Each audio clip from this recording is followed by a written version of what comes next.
Il nous reste une dernière délibération qui concerne une modification du règlement de fonctionnement des crèches. Madame la ministre, on continue. Oui, on continue. Alors, nous avions voté il y a un an le fonctionnement, du moins en 2020, le fonctionnement des crèches. Et depuis août 21, donc l'année dernière, des modifications doivent être apportées à ce règlement. C'est des modifications qui sont attendues, demandées par la Caisse d'allocations familiales et par la PMI. Donc ces modifications, je ne vais pas vous faire la lecture de tout le règlement, elles portent sur différents axes. Par exemple, donc c'est des choses qui sont déjà faites dans les crèches, mais que la Caisse d'allocations familiales nous demande de mettre par écrit. Donc c'est vraiment avoir un document cadre. Donc c'est préciser en cas d'absence de la direction qui assure la suite du travail. Elle nous demande aussi de clarifier les missions du référent santé, à savoir l'infirmière ou le médecin de crèche. Donc vraiment faire une liste détaillée de ces missions. Elle nous demande aussi de mettre par écrit 5 protocoles importants. Le premier, c'est les conduites à tenir en cas d'urgence. Donc, vous les avez jointes dans le document, c'est l'annexe 1. D'écrire aussi de façon détaillée l'hygiène au quotidien et en cas d'épidémie. Voilà, donc que faire, comment faire. Dans quelles conditions et par qui on délivre les médicaments, soit de façon occasionnelle, soit de façon régulière, puisqu'on a des enfants qui ont des traitements. Et puis, un point qui est important, c'est la conduite à tenir en cas de suspicion de maltraitance ou de situation qui mettent en danger l'enfant. Donc ça, c'est vraiment un point qui est très important, qui est très sensible, et donc il ne s'agit pas de faire n'importe quoi. Et puis, l'autre point, c'est aussi les conditions de sécurité quand des sorties extérieures sont organisées.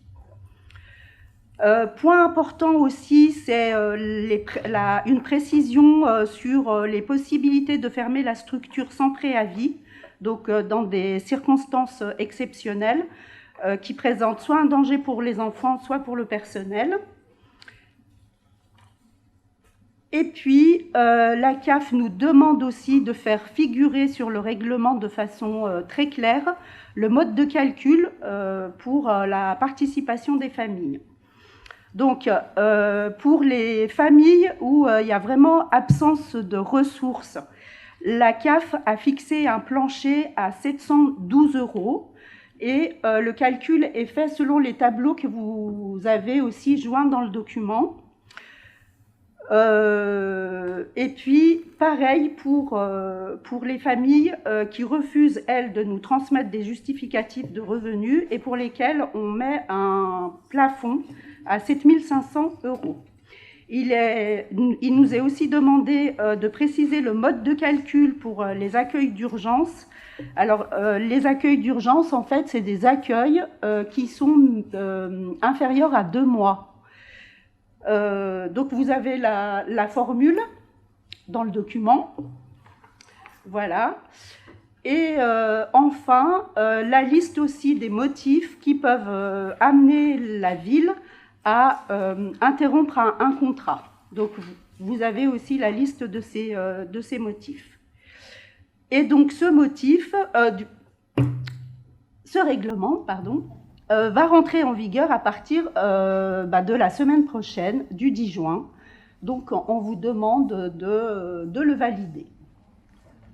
Merci. Est-ce que vous avez des questions complémentaires sur ce règlement qui, en fait, encore une fois, comme l'a dit Louisa, enregistre un certain nombre de choses qui se faisaient normalement? Pas de questions particulières, pas d'abstention ni de vote contre. Merci. Ben voilà, on est arrivé au bout de notre conseil. Je vous rappelle qu'il va y avoir plein de choses dans Annemasse, tous les samedis en particulier. et notamment le 18 juin où il y a Aboculture en même temps que la fête du commerce. Et puis il y a d'autres manifestations. Et qu'il y a la fête des solidarités le 11 juin, le samedi d'avant. Et puis il y a encore plein d'autres choses qui seront mises en place. Donc je vous donne rendez-vous à toutes ces manifestations chaque fois que vous le pouvez. Et vous rappelle que le prochain conseil municipal sera le jeudi 7 juillet. Voilà, merci à tous, bonne soirée. Et nous avons la possibilité de nous retrouver juste à côté, là, pour un petit verre de l'amitié. Merci à tous. Et merci à tous ceux qui nous ont suivis en ligne.